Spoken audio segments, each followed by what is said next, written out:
All right. If you are watching this video and if you have listened to any of my other videos, I've talked a lot about the problem. I've said to you that there's an epidemic in America. I've talked to you about insanity. And today, I want to talk about a solution. There is a solution. There's a solution to the epidemic. There's a solution to the problem of insanity. And I want to talk to you about it. We have a spiritual malady that requires a spiritual solution. Now, when I talk about spiritual solution, I'm going to talk to you about God. Be careful that you don't run away because of the subject of God. Because I'm talking about God as you understand God. I'm not trying to force on you my belief system, but I am going to talk about God. And if you have resentments towards God, if you have resentments towards the spiritual community, the Christian community, the Jesus people, the God people, the priests, the Catholics, the Episcopalians, and whatever, put them aside for a second and trust the process. Let your desire to heal outweigh your desire to be right about God. Everybody wants to be right about God. Everybody thinks that they know the right path that we should be on. My experience is that most, if not all of us, are right in our own way. I think the Jehovah's Witnesses are right. I think the Mormons are right. The Catholics are right. The Hindu, they're right. The Muslims are right. We're talking about different vehicles. If you want to get across town, you can get on a bicycle, you can get on a car, you can get on a bus, you can get on a motorbike. You don't stand and argue. You take a vehicle and you go across town. If you want to go across water, you take the appropriate vehicle. If it's a small pond, maybe you can use a canoe. If it's a big body of water, you want to get on a big ship. You take the appropriate vehicle. So when I say God, I'm talking about a vehicle to move you from a state of confusion to a state of enlightenment. We're talking about being restored to sanity, being restored to good health without pills and medication. I want you to know that there is a solution, and I'm going to talk about a solution, and it is a 12-step process. There's nothing new about what I'm going to talk about. Hopefully, I will talk about it in a way that you will understand it. I've written a book. The title is As It Is, ASITIS. And that book is free. You can go online. You can send me an email, and I will send you a free copy of the book. As a matter of fact, it's not even in written form. It has not been published. But it is a solution to your problem of insanity and mental illness. If you're listening to this video, there's a reason. I am tired of watching people die, sometimes from suicide, sometimes in mass killings, and sometimes from other diseases that come out of our uneasiness. So, what I talk to you about is root cause. What is the underlying root cause of your uneasiness? What is the underlying root cause of your insanity? What is the underlying root cause of your need to drink or do drugs? What is the underlying root cause of your need to overeat? Obesity is a major problem. Diabetes and heart attacks, heart problems, major cause of death. What is the underlying reason that you will not go out and exercise? What is the underlying reason that you cannot eat healthy? What is the underlying reason that you cannot reduce stress in your life? What is the root cause of your willingness to live an unhealthy life? You are responsible for your life. You're responsible for your health. Bernard Bulwer, Dr. Bernard Bulwer, who's a native of Belize and who is now a doctor on staff at one of the Boston hospitals, has written a book, Your Doctor Cannot Keep You Well. And this is not a put down of the profession. Doctors are some of the most useful, helpful, educated people on the planet. But your doctor cannot keep you well.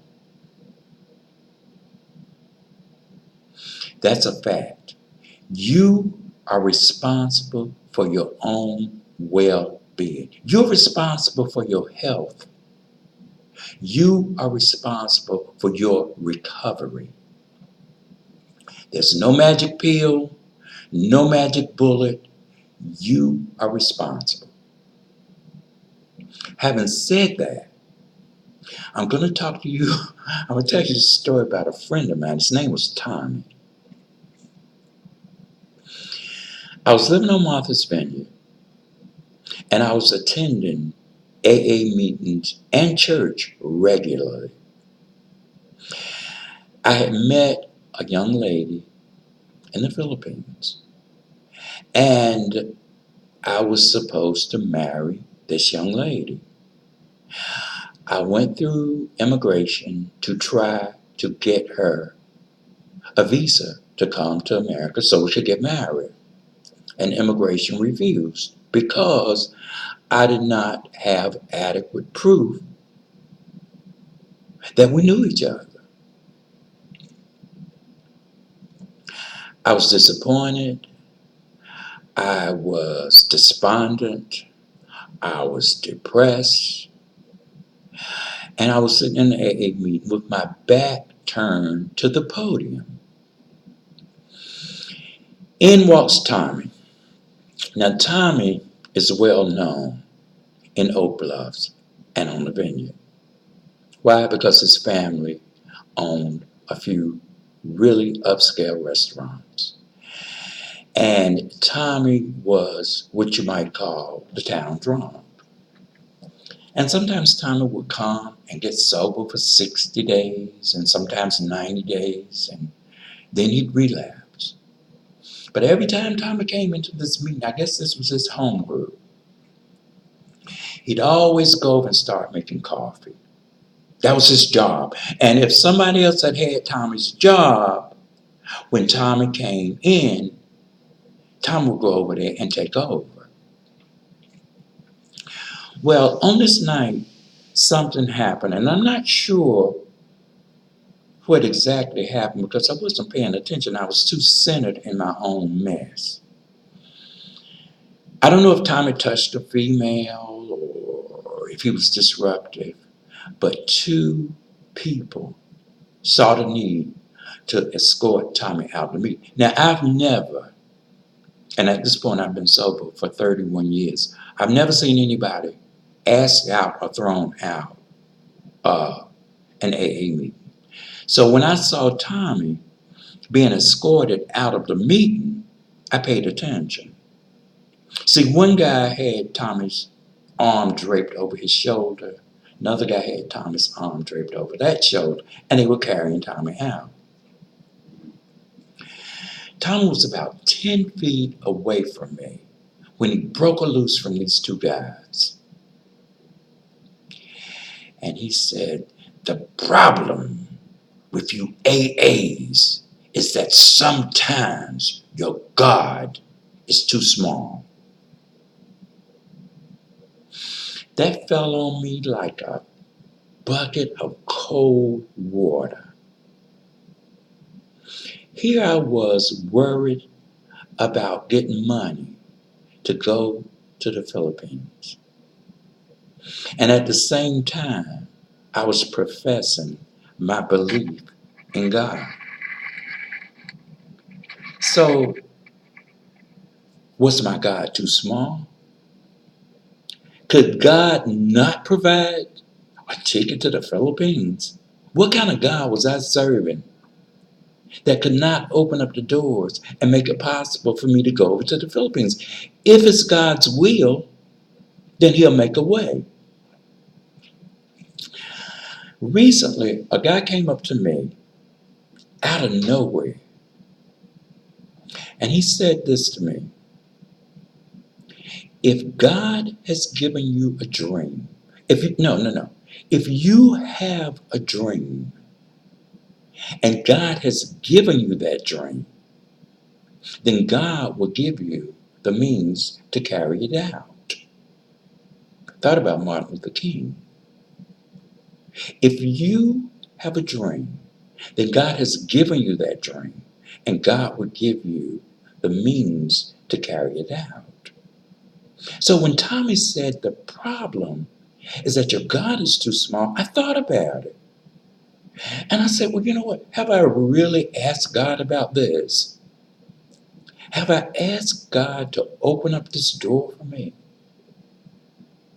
All of a sudden, my depression was gone because I knew that at the root of my problem was the fact that my God was too small. And I prayed about it. And I went to the Philippines and I got married. The other day, I had some visitors in my home, and one person was from Norway, and the other person told me that his father was Haitian and his mother was Mexican, but he never visited Haiti. So I said to the guy from Norway, you know, one day I'm going to Norway. And I said to the guy from Haiti, and one day I'm going to Haiti, and you're going to go with me. The guy from Norway said, well, I'll tell you, Norway is one of the most expensive countries in Europe. I said, okay. I don't have any money. If I told you right now what I live on every month, some of you would cry. Some of you would probably reach into your wallet and send me some money if I told you what I live on. But I live well. If you're looking at this video, you can see that I need dental work. And New Year's Day, I was standing on the bus stop, And a guy approached me, and I had seen him several times, and usually he'd have a beer in his hand.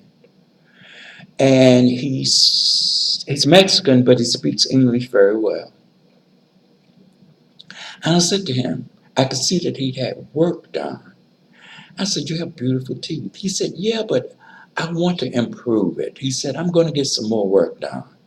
And I said, yeah, I need to get some work done too. He said, let me see your teeth. And I did like this. And he said, he reached into his pocket, and I know this man didn't have any money. And he pulled out 400 pesos. He said, here. And I was like, no. He said, well, he took one of the 200 peso bills back, and he gave me the other 200. He said, this is to help you get your teeth done. I said, why would you give me 200 pesos? I know that this man had no money. Why would you give me 200 pesos? He said, so you get your teeth done. Out of nowhere. You see, God provides for us in ways that are so simple sometimes that we don't even realize it's God giving us a precious gift. There's nothing too big for God to handle. But when you get on this cape, Superman cape, when you get out there wanting to walk alone, guess what? You might find yourself in trouble. So yeah, I'm going to talk about God. I'm going to talk about healing. I'm going to talk about being restored. And I'm going to say to you, there is a solution. And whenever you run into a problem, try to remember Tommy. Is my problem that my God is too small? You know, a funny thing happens to us. In this age of technology, every year, every 2 years, every 3 years, the major companies will come out with something new. A new cell phone. Now, I can go all the way back and remember when we had rotary dial phones and party lines. And some of you who are young have no clue when I talk to you about a party line. And I can remember when the excitement was a cordless phone. And I remember when the first cell phone came along. But I also remember back in 1967, I was a computer programmer. And we worked writing programs in one building. And our work would go all the way over to another building 3 blocks away to get run through this massive computer that looked like a big monster. And we were told that we would walk past glass windows to look at the computer. But we couldn't go inside because this computer was so sensitive that dust could jam it up. So we didn't go inside. The person who said, you know what, one day everybody is going to have a personal computer. You would have thought that person was crazy. How can you have a computer in your house that's bigger than your house? We don't have a room in your house big enough to get this computer in. And yet today, everybody has a personal computer. Then the next person who comes along and says, well, you know what, one day you'll have a handheld computer. So you'll be able to check your email wherever you are, on a plane, on a bus, wherever you are. And you'll be able to talk to people around the world. It's cordless, it's handheld, it's a cell phone. And every year, every 2 years, every 3 years, you can upgrade. And there are new apps. And there are new ways of using this computer. And we trade it in. Are you willing to trade up with God? Or are you holding on to your old ideas? Is your God too small? Well, here's the thing. You can always trade up. Keep an open mind. Be willing to trade up. If you go back and you read your Bible, there are several stories of healing. There are many stories, but I'm going to mention two. There was a man named, what was his name? I want to say, I'm not going to recall his name. It'll come to me in a minute. It's not important. But the man had demons. It was crazy. He was mentally ill. He was so crazy that nobody wanted him in town. He was so crazy, so psychotic, that they would have to chain him. He'd break loose from the chains. And finally, he found a place where he could be at peace. It was in the tombs. It was where dead people were laid to rest. And he wondered about the tombs. But one day, Jesus approached him. And the man was very afraid. He said, "Don't hurt me. Don't hurt me." And Jesus talked to him. And the demons that were possessed in this man's body, in his soul, those demons were removed and put into pigs. And the pigs went over the cliff. And that man sat beside Jesus, fully clothed and in his right mind. And people came along, the people who had seen the pigs, seen their pigs go over the cliff. They saw this man and they were frightened. And they went in town and they talked. And the townspeople came and asked Jesus to leave. The man who was possessed by demons asked Jesus to take him with him. And Jesus said, "No, I want you to spread the message. Go in town and let people see you and let them know that you have been healed." Isn't that what the churches, the religious community, the 12-step program tells us to do? Go about the world, go back to town, and let people know that you have been healed. Do we do that? Well, if you've never admitted insanity, if you've never admitted to being mentally ill, then you can't say that you've been restored. I have been restored. I was not restored until I admitted that I was insane. Some of y'all are looking at this saying, "Yeah, you're still crazy." Well, you know what? I get a daily reprieve based upon my spiritual conditioning. You get a daily reprieve based upon your spiritual conditioning. So the question is, how is your spirit? How is your spiritual conditioning? What is your relationship with God? Do you have a drive-by relationship with God? You know, when you need Him, when you're in trouble, is that when you call on God? Is God a ghostbuster? Or do you have the kind of relationship that every single day you somehow invite God into your life?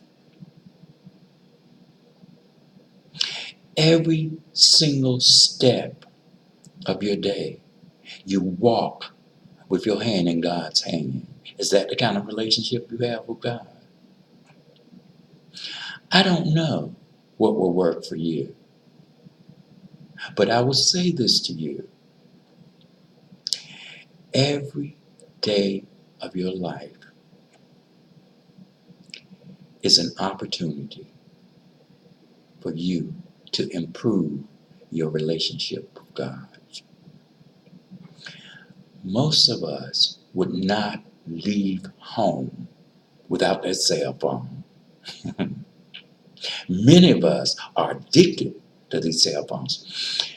You know, I've had relationships that have been threatened by cell phones. I can name two people that I love dearly. One took me to dinner, 5-star restaurant, well, 4-star. I say 5 because it was way out of my price range. I had to pay for nothing. The meal was exquisite. Silverware, linen tablecloths, china, crystal. And this person wanted to talk on the cell phone. I said, not on my dime. I came out to this restaurant to spend time with you. It is an insult for you to sit there and talk on that cell phone. Either you put it up or I will walk out of this restaurant. Same thing in Burger King. You know what? Put the cell phone up. Well, my brother said, you know what? Put the cell phone up. I had another friend. We're headed out, and she's driving with one hand and on the cell phone on the other. So pull over to the side of the road. If we are going to spend the evening together, you will have to put up your cell phone. I stopped at the ATM. I came back, and this friend is on the cell phone. I got out of the car and walked to get a cab.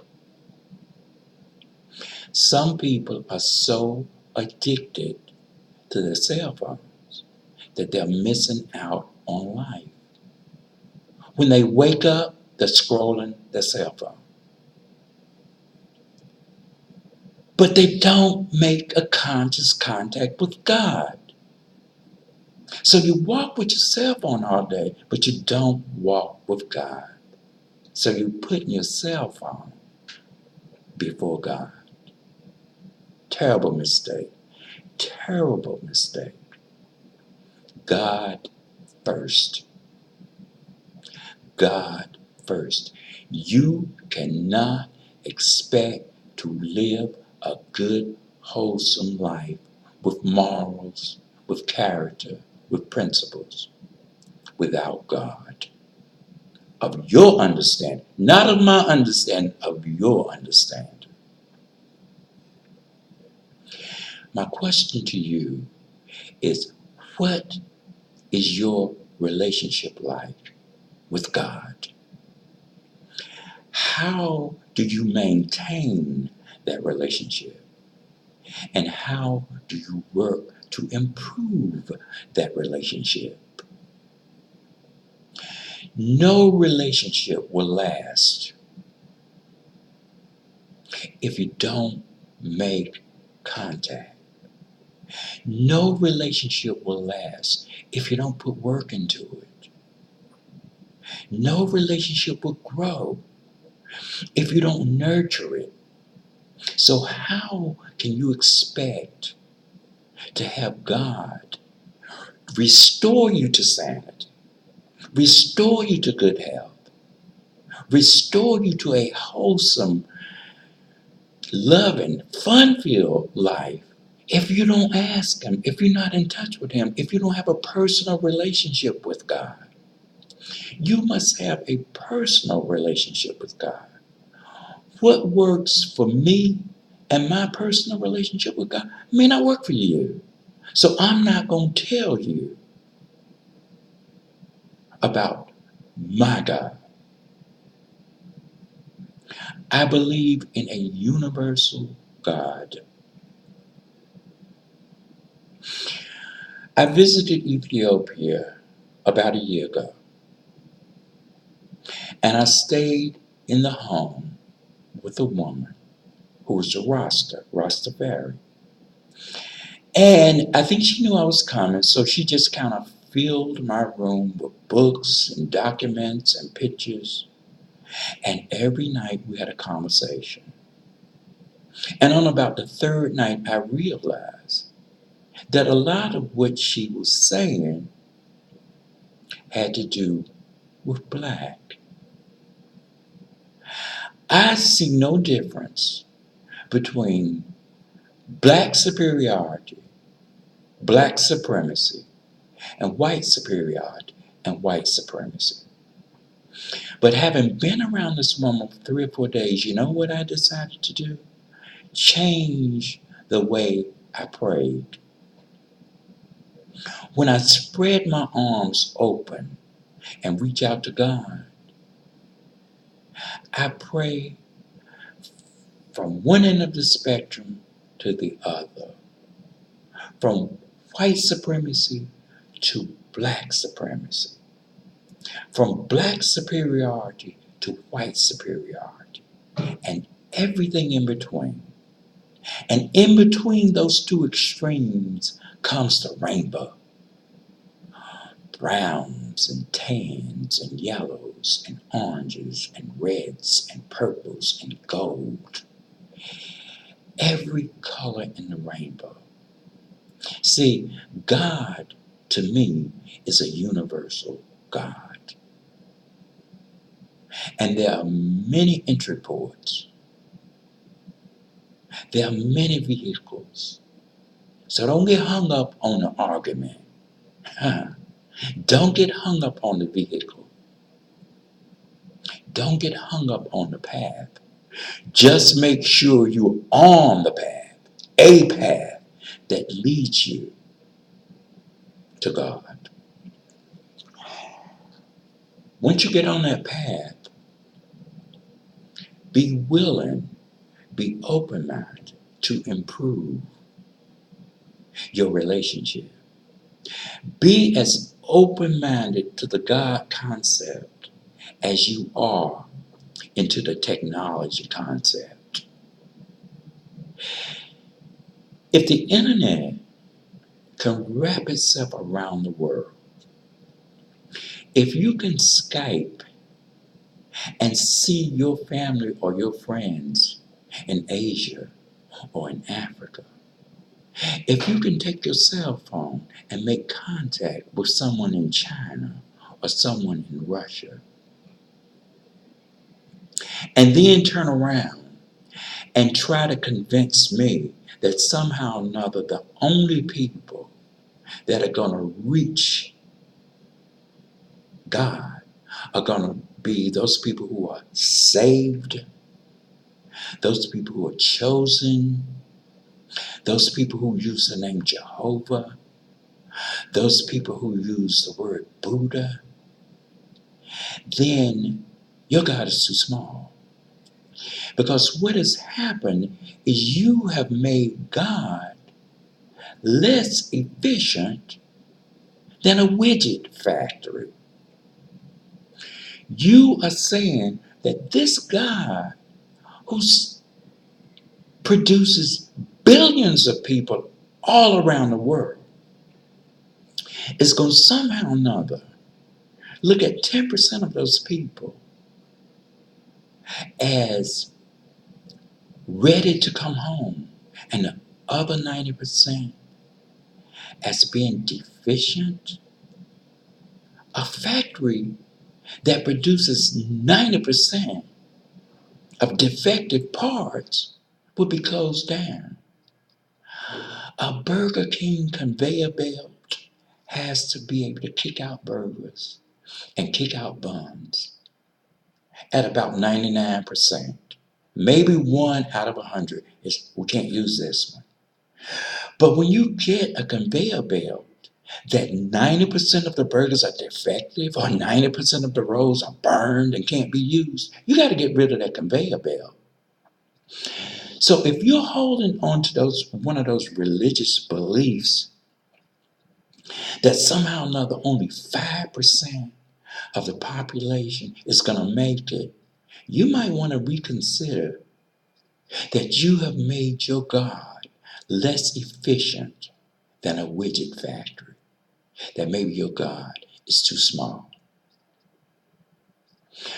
I'm going to leave that with you, and I'm going to suggest that you begin to open your mind, that you begin to at least respect God as much as you respect the technology, and that you will have a willingness to trade up on your belief, your expectations of the God of your understanding. Can God restore you to sanity? Can God restore you to wholeness? Can God restore you to good health? I say God can and God will if you seek Him. It's up to you. Thank you.